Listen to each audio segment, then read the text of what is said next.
Hello students, आज का topic है हमारा असिम्प्टोटिक नोटेशंस के बारे में। देखिए, जो आपकी असिम्प्टोटिक नोटेशंस होती हैं वो क्या करती हैं, हमें बिहेवियर ऑफ इनपुट साइज, ठीक है, या फिर आप कोई भी एल्गोरिथम जिसमें आपका क्या हो रहा हो, इनपुट साइज इंक्रीज हो रहा हो, आइडेंटिफाई करती है उसके बिहेवियर को, ठीक है। इसे हम बोलते हैं एल्गोरिथम ग्रोथ रेट, ठीक है, या फिर आप इसको असिम्प्टोटिक नोटेशंस के नाम से जानते हो या एल्गोरिथम ग्रोथ रेट के नाम से जानते हो। आपको पता है, आप कोई भी प्रॉब्लम सॉल्व करने के लिए यहाँ पे एल्गोरिथम्स बना रहे हो। अब उन एल्गोस में जब इनपुट साइज क्या हो रहा है, इंक्रीज हो रहा है, ठीक है, तो क्या होगा, इनपुट साइज इंक्रीज होगा तो उसका टाइम कॉम्प्लेक्सिटी भी इंक्रीज होगी। तो वो क्या करता है, इस बिहेवियर को आइडेंटिफाई करवाती हैं जो नोटेशंस होती हैं, ठीक है।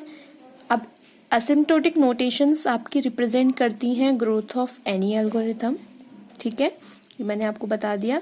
अब ये मेनली क्या होती है, आपकी 3 टाइप्स की होती है। एक होती है बिग थीटा, ओके, देन आपका होता है बिग ओ, देन आपका आता है ओमेगा, ठीक है। तो ये आपकी 3 क्या है, असिम्प्टोटिक नोटेशंस हैं।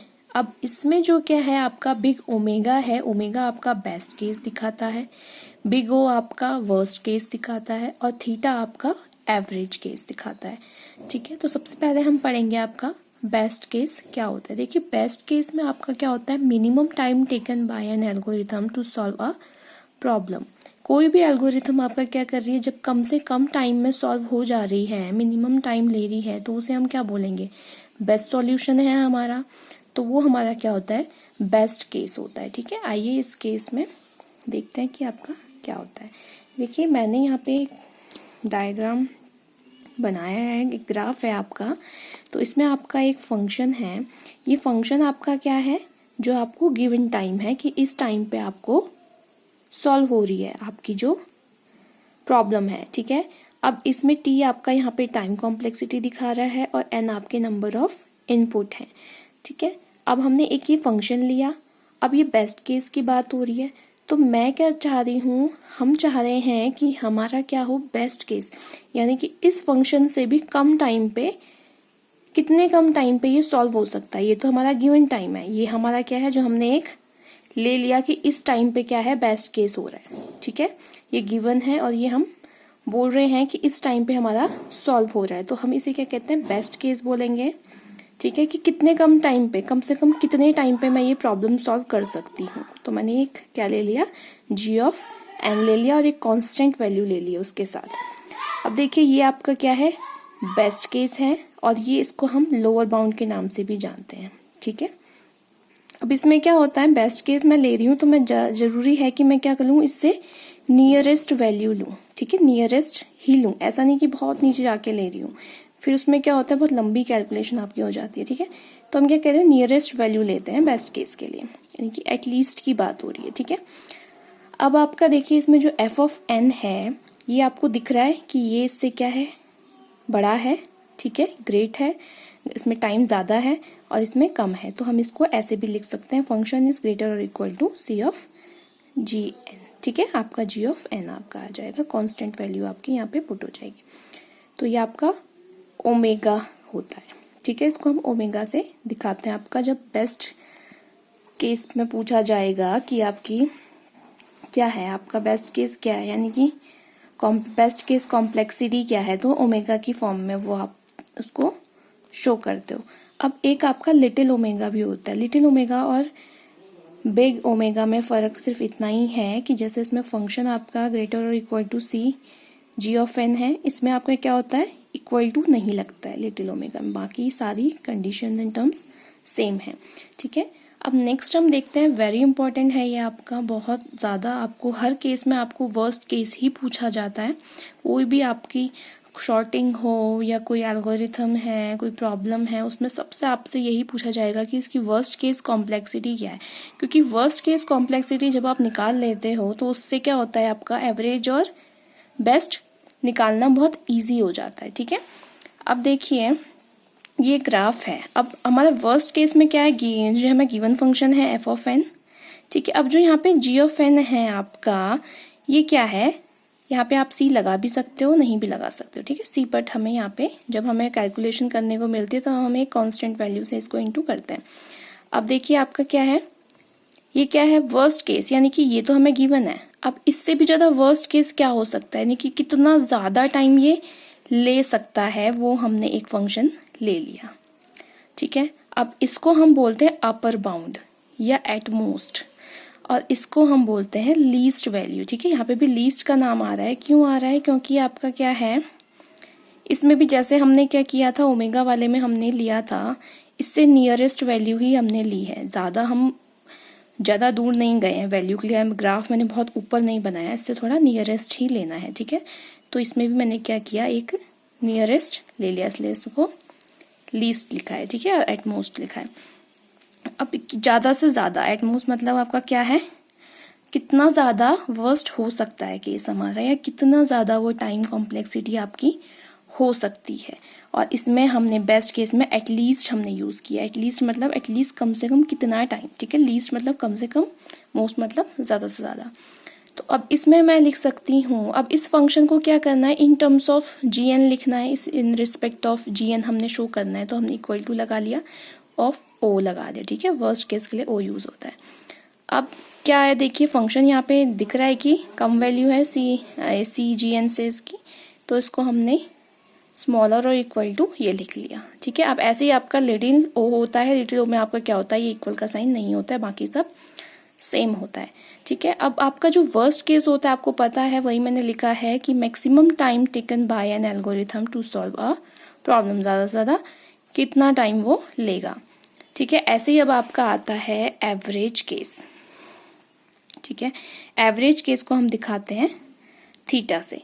तो देखिए जो इसमें होता है, इसमें हम क्या करते हैं, दो कांस्टेंट वैल्यू हमने ले ली, C1 C2 जी ऑफ दो हमने कोई ले लिए कि क्या है, हमें हमारे फंक्शन हमारा गिवन है, और वो किन के बीच में है, किन्हीं दो वैल्यू के, एक आपका बेस्ट है एक वर्स्ट है, तो उसके कहीं बीच में जाके हमारा क्या होगा, एक एवरेज मिलेगा हमें ना, तो वही है, ठीक है। इसमें आपका फंक्शन क्या होता है, C1 GN से बड़ा और C2 GN से, आपका यहाँ पे मैंने साइन नहीं लगाया है, से छोटा, ठीक है। अब इसमें आपका क्या होता है, हमें सब ये भी कह सकते हैं कि एग्जैक्ट टाइम, कि कितना एग्जैक्ट टाइम पे वो सॉल्व हो रहा है, ठीक है। अब इसमें है average time taken by an algo to solve a problem. अब देखिए इसमें फॉर एग्जांपल मैं बुक में कोई चैप्टर ढूंढ रही हूँ, मेरे पास कोई बुक है सपोज, ठीक है, तो उसका बेस्ट केस कब होगा, जब मैं उसको एक लीनियर सर्च पे अगर मैं उसको डाल रही हूँ और वो मुझे क्या हो, जो मेरी प्रॉब्लम है या जो मैं ढूंढ रही हूँ टॉपिक, वो मुझे स्टार्टिंग में मिल जाए, बिल्कुल शुरुआती पन्नों में वो मुझे मिल जा रहा है, ठीक है, तो वो मेरा क्या है, बेस्ट केस सॉल्यूशन है। बेस्ट केस कॉम्प्लेक्सिटी है उसमें, क्योंकि टाइम मेरा कम से कम लगा है, ठीक है, तो वो ओमेगा दिखाएगा।